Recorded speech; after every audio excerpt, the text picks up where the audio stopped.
ሰላም ጤና ይስጥልኝ የተከበራችሁ ተመልካችና አድማጮች የቻናሌ ቤተሰብ ተከታታዮች ለሳቱ መደስና መደመጥ ያለባቸው መረጃዎችን አጠናክረን ይዘንላችሁ ቀርበናል። አዲስ የሆናችሁ ሰብስክራይብ ቤተሰብ የሆናችሁ ላይክ ሼር ማድረጋችሁን እንዳትረሱ።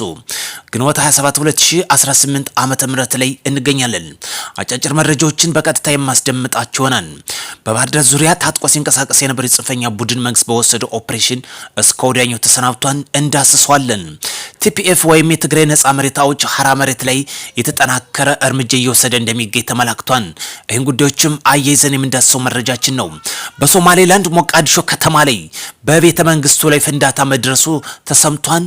አብረን የምንመለከተው አብይ ጉዳያችን ሆነን ለሀገራችን ብሎም ለዓለማችን ሰላም ያደርግልን።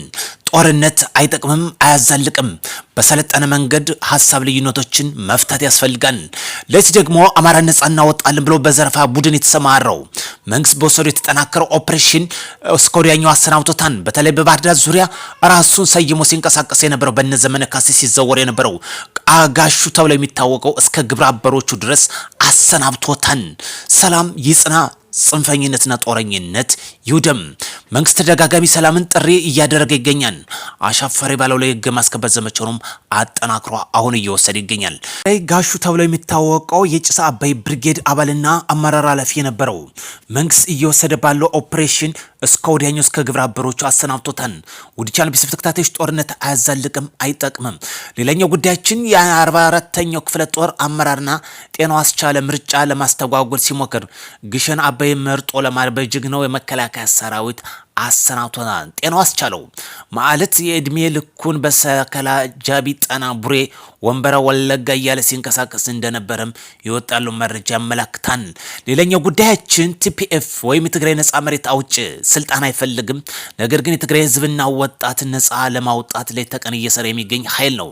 ለዚህ ደግሞ ለፖለቲከኞች ለሚፈልጉ ወጣቶች በተደራጀ መልክ በሰለጠነ መልኩ የሚፈልጉትን ፓርቲ ለመምረጥና ለመመረጥ ነጻ ለማውጣት ለተቀን እየሰራ ይገኛል።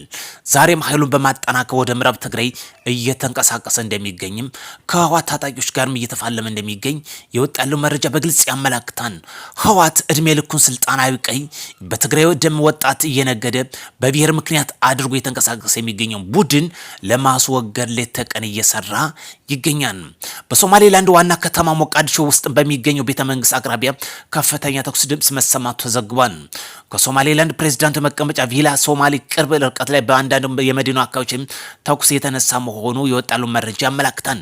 ውድ ቻናል ቤተሰብ ተከታታዮች ሞቃዲሾ ወይም ሶማሌላንድ እስካሁን ድረስ በአልሸባብ እየታመሰች የምትገኝ ሀገር ቢሆንም ግን እስካሁን ሳይሳካለት የቆየ ጉዳይ መሆኑ አመላክቷል። ዛሬም ጽንፍ ይዛችሁ የምትንቀሳቀሱ አንድ ጥይት በአዲስ አበባ ወይም በ4 ኪሎ ሳታሰሙ 4 ኪሎ የምትናፍቁ 100 ዓመት 50 ዓመት 60 ዓመት ብትጓዙ የማይሳካ መሆኑን ያመላክታል።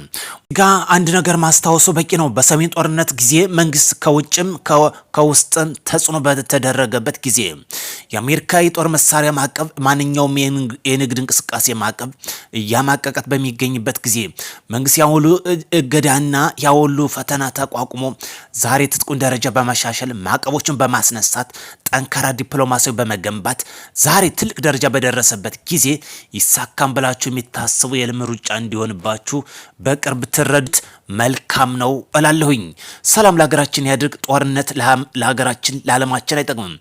ኢትዮጵያ አሁንም በኃይል ቅርቦት ላይ አጠናክራ እየሰራች ይገኛል። የአይሻ ሁለተኛው የንፋስ ኃይል ማመንጫ ጣቢያ ሁለተኛ የግንባታ ምዕራፍ በጥሩ ሁኔታ እየተከናወነ መሆኑን የፕሮጀክቱ አማካይ ተወካይ ሁሴን መሐመድም አስታውቋል። ሀገራችን በአፍሪካ ቀዳሚ የኃይል አምርትነት እያቀረበች ትገኛለች።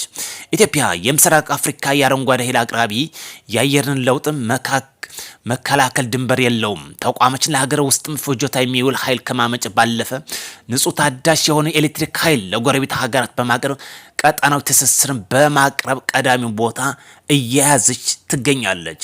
ይህ ቀጣናዊ የኃይል አቅርቦትም ጠንካራ ትስስር እንደሚፈጥርም ያመላክታል።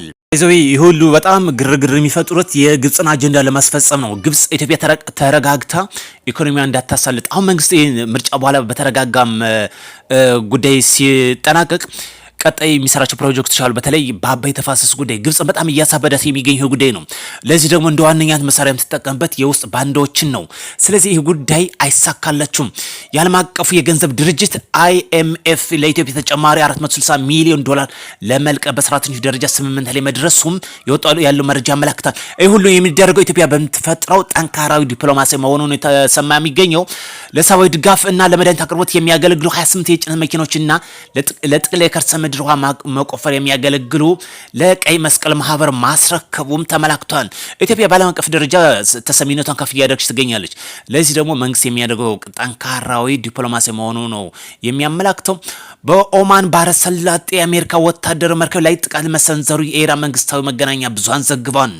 በዋሽንግተን እና በቴህራን መካከል ያለው ዲፕሎማሲያዊ ውጥረት በተበረታታበት በዚህ ወቅት የኢራን የታጣቂ ኃይሎች በኦማን ባህረ ሰላጤ ላይ የሚገኘው አንድ የአሜሪካ ወታደር መርከብ ላይ ጥቃት ማድረሳቸውን የሀገሪቱ መንግስታዊ መገናኛ ብዙሃን በሰፊው ዘግበውታል።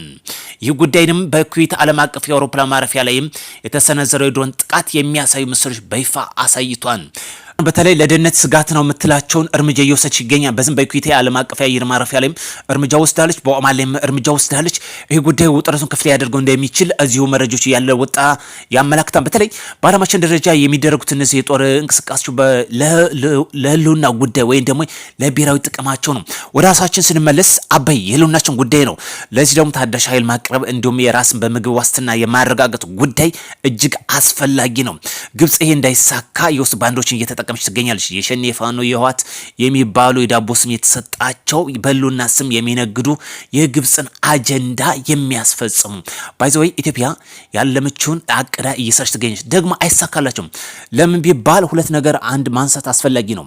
በሰሜኑ ጦርነት መንግስት ባልተደራጀበት ጊዜ ትጥቁም ባላጠነከረበት ጊዜ የትጥቅ የፌዴራል መንግስት ህወሓት አጠቅሎ ዘርፎት በሸሸበት ጊዜ ዛሬ ያሁሉ ተቋቁሞ ትጥቁም ባጠነከረበት ድሮን በታጠቀበት በአየር ኃይል በምድር ኃይልና በባህር ኃይል ላይ እያጠነከረ በመጣበት ጊዜ መንግስት እንጥላለን የሚለው ቅዠት ሆኖ እንደሚቀር ምንም ጥርጥር የለውም። ስለዚህ ኢትዮጵያ ተሻገራለች።